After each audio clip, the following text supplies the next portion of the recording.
Bonjour mes chers étudiants et étudiantes.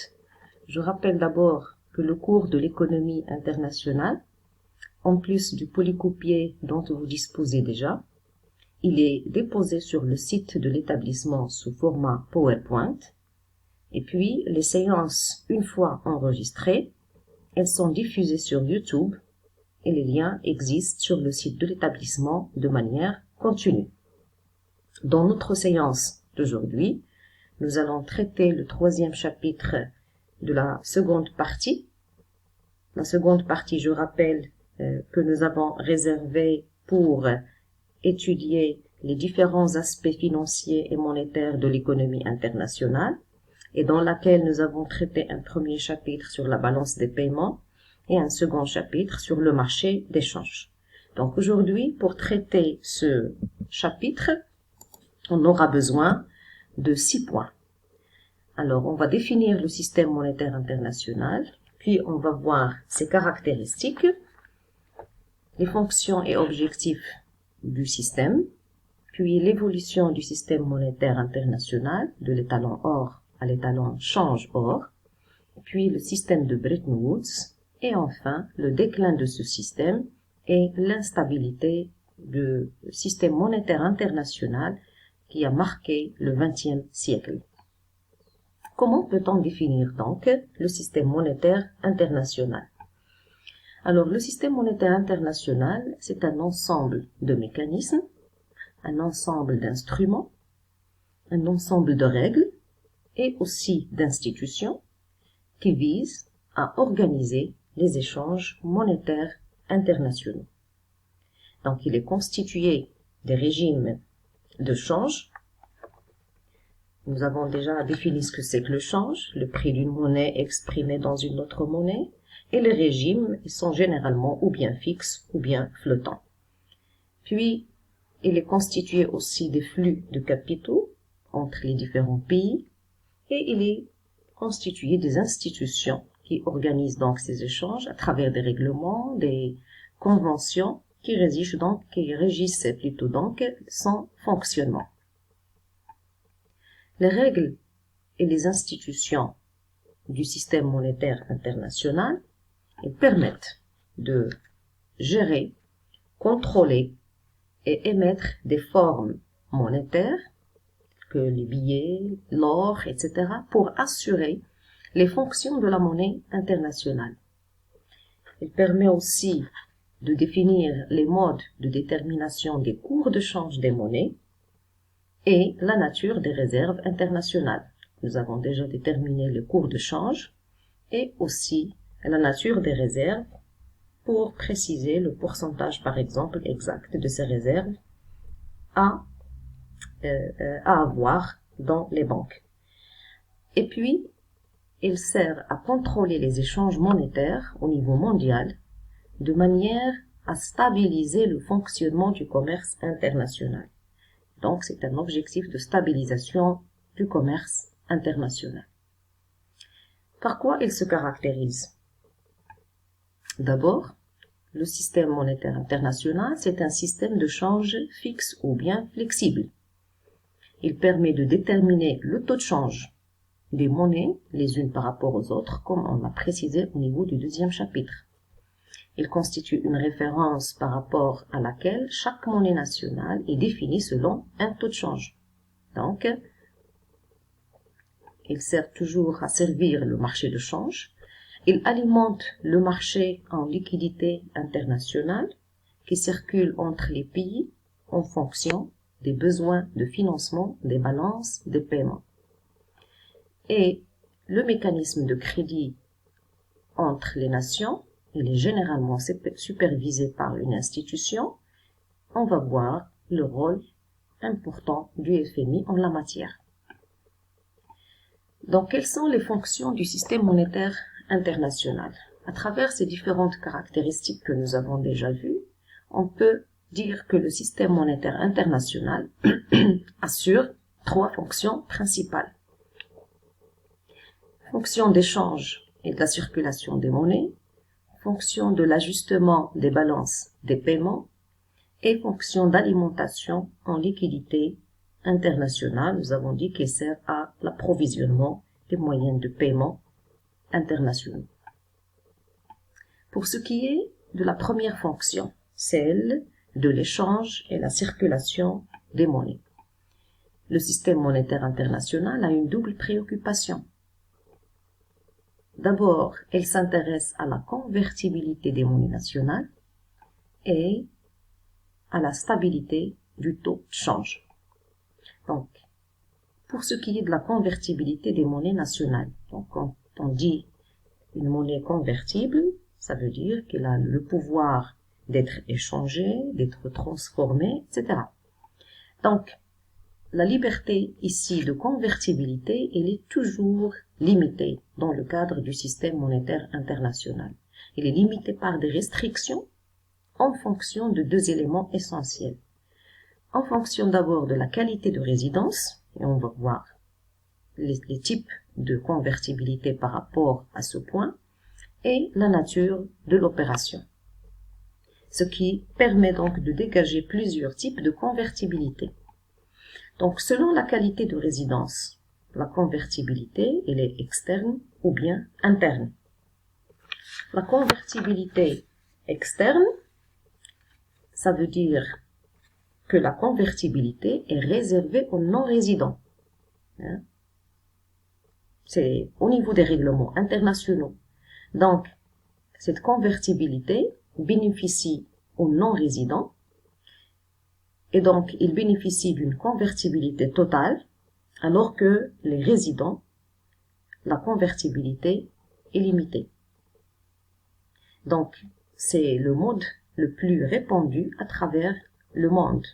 C'est-à-dire qu'on laisse, ou bien qu'on laisse la liberté généralement aux non-résidents, mais pour les résidents, la convertibilité est limitée.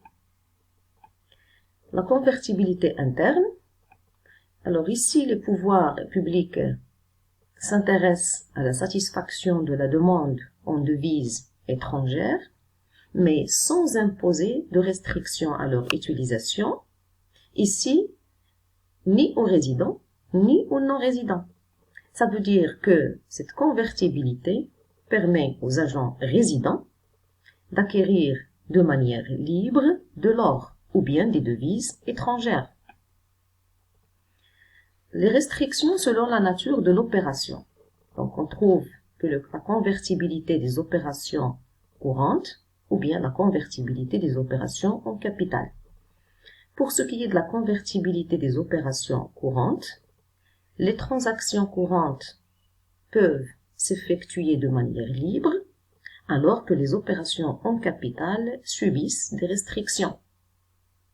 Donc, on met des restrictions pour les opérations en capital. Par contre, au niveau des opérations courantes, les transactions s'effectuent librement, sans limite. Concernant la convertibilité des opérations en capital, c'est à ce niveau, en plus des opérations courantes qui sont déjà libres en matière de convertibilité. Ici, la convertibilité bénéficie également aux opérations en capital. Ça veut dire que au niveau des opérations, c'est-à-dire que on adopte toujours la liberté au niveau des opérations courantes. Mais pour les opérations en capital, ou bien il y a des restrictions, ou bien il y a liberté de convertibilité. Donc la convertibilité aussi, on peut le souligner, elle peut être totale ou bien partielle. Donc on dit que la convertibilité est totale lorsqu'elle permet d'échanger la devise nationale contre des devises étrangères sur n'importe quel marché dans le monde. Et la convertibilité partielle signifie que l'échange est limité à quelques pays seulement. Et donc ici, ce contrôle limite les possibilités de conversion pour certains pays.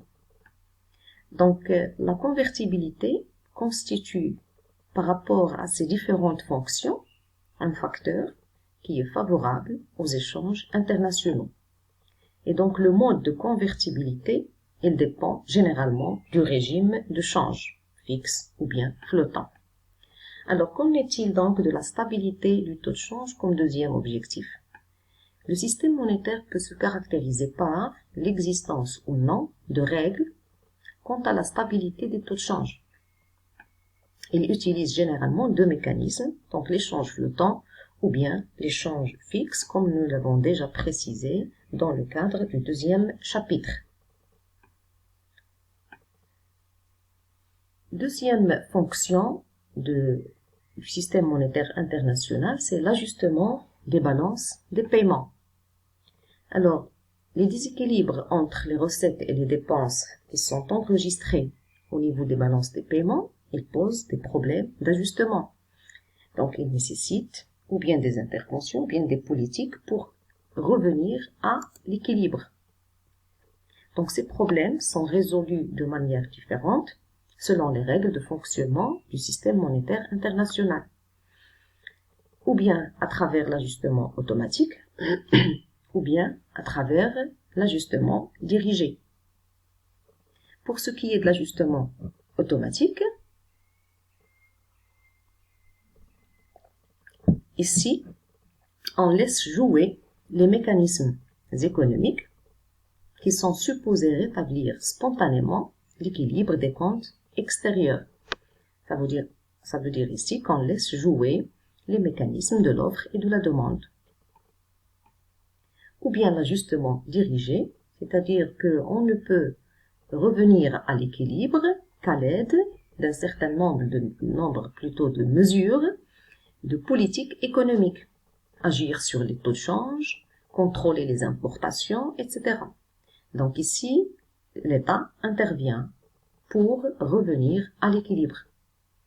Donc les pays peuvent être contraints, par exemple, par le Fonds monétaire international de pratiquer un certain nombre de politiques d'ajustement pour réduire leur déficit extérieur et leur endettement extérieur.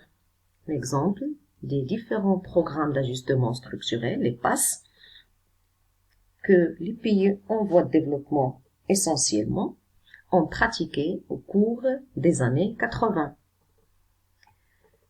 Puis, la troisième fonction du système monétaire international, c'est l'alimentation en liquidité internationale. Donc ici, et la première fonction, à savoir le financement des transactions internationales et l'ajustement des balances des paiements, sont facilités par le système monétaire international en permettant donc l'approvisionnement en liquidité internationale. Donc il s'agit des mécanismes et des règles qui permettent de fournir à l'économie mondiale la monnaie nécessaire aux échanges internationaux de biens, de services et de capitaux. L'or a constitué l'essentiel de ces moyens de paiement internationaux, d'où l'importance qu'il va y avoir. Mais il faut noter qu'aujourd'hui, la plus grande partie de ces liquidités est formée de réserves internationales sous forme de réserves officielles, qui sont des devises détenues par les banques centrales et les banques commerciales. Et aussi, la liquidité est formée par les droits de tirage spéciaux, qui sont gérés par le FMI. Donc, elles sont constituées d'un panier de monnaie des pays membres et servent à distribuer des crédits, des droits de tirage aux pays qui en ont besoin, comme nous l'avons déjà précisé au niveau du chapitre 2. Donc, en gros, le système monétaire international vise à assurer le financement des transactions internationales, il vise à ajuster les déséquilibres des balances des paiements, il vise à assurer la stabilité des parités monétaires pour éviter la spéculation, et il vise aussi à garantir une coopération entre les pays. Donc, comment le système a évolué? Donc, son évolution de l'étalon or à l'étalon change-or. Nous avons deux étapes. Il y a le système ou le régime de l'étalon or, puis on va voir la deuxième étape, celle de l'étalon change-or. Alors, le système ou régime de l'étalon or, le gold standard, il est pratiqué presque de 1870 jusqu'à 1914, date de la Première Guerre mondiale. Donc, au niveau de cette étape, l'or, elle est toujours un moyen d'échange, il est une unité de compte, il est une réserve de valeur et il a sauvegardé ses qualités depuis, d'ailleurs, l'Antiquité. Et donc, ce système